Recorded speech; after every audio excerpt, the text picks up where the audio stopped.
Dans cet épisode, je vais vous parler de pourquoi les médias américains donnent une image aussi négative de la Chine. Je réponds à vos questions en vous présentant la Chine et le chinois tels que je les vois et tels que je les vis. Bienvenue dans La Chine, le chinois, comment c'est vraiment.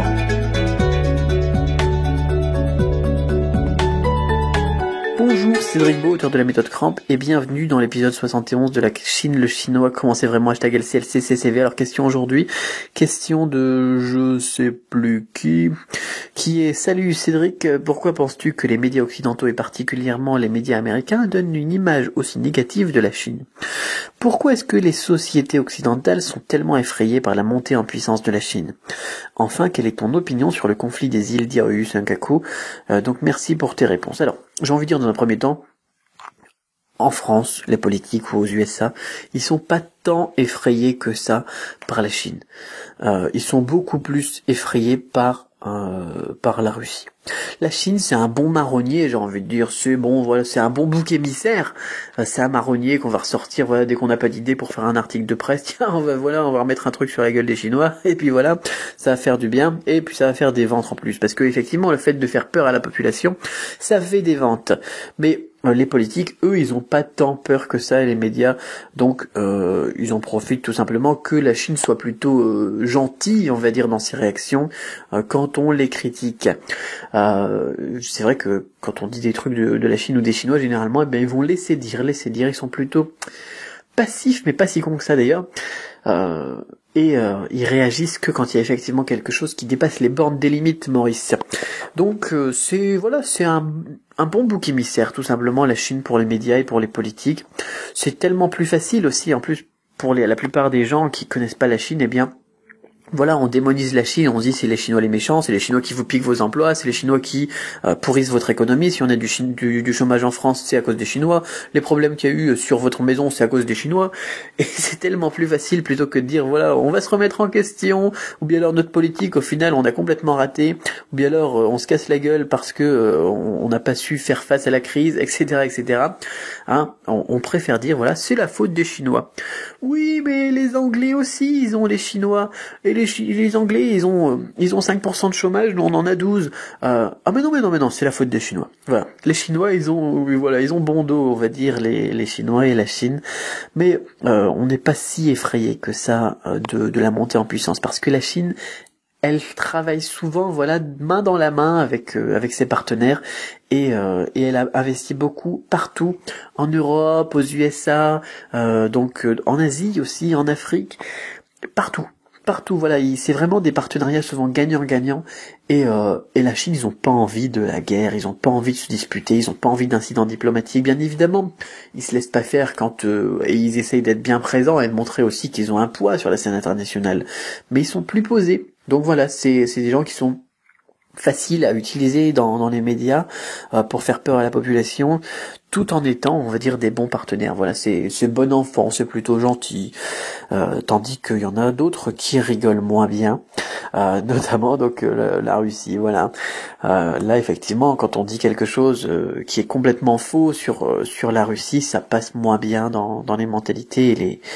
et d'un autre côté, ça se comprend aussi parce que la Russie, voilà, elle est juste à côté de l'Europe. La Russie, elle est pas, on dépend pas, voilà, autant de la Russie que de la Chine. Il peut y avoir toujours, on va dire, des conflits plus facilement, et puis la guerre froide, elle s'est jamais vraiment terminée. Voilà, il y a eu des accords qui étaient censés être validés avec la Russie. Par exemple, ils avaient dit qu'il n'y aurait plus d'expansion de l'OTAN, qu'il n'y aurait pas de nouvelles bases militaires, etc., qui se rapprocheraient de la Russie et tout ça. Et au final, ils l'avaient pas mis par écrit à première vue, et maintenant, la Russie, elle se sent menacée, elle aussi, c'est sûr, parce que quand on dit oui, je vais faire ça, et qu'au final on le fait pas, eh bien, ça fait un petit peu peur quand on gère un pays. Donc le risque et la peur et l'instabilité, c'est plus de ce côté-là. Alors après, bon, voilà, c'est de la géopolitique, mais et puis on va pas parler de la Russie tout simplement parce que c'est pas le sujet, mais c'est pas vraiment quelque chose qui fait peur. Voilà, j'ai envie de le répéter, la Chine. Alors ensuite, Question, quelle est ton opinion sur le conflit des îles Diaoyu Senkaku? Donc déjà, les îles Senkaku, je sais pas ce que c'est moi, mais les îles Diaoyu, attends, je rigole. Les îles Diaoyu, après, il faudrait voir aussi au niveau histoire, hein, au niveau des traités, ce qui s'est vraiment passé. Là, c'est un petit peu difficile, mais j'ai envie de dire, c'est un petit point qui a été choisi pour exprimer quelque chose qui est fort important pour les Chinois, c'est-à-dire que nous, voilà, on existe, on a des revendications, on va pas non plus se laisser marcher sur les pieds.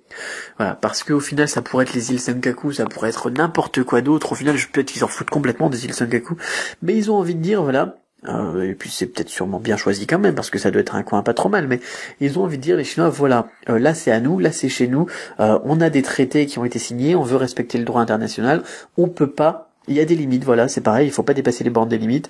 Maurice, il y a des limites.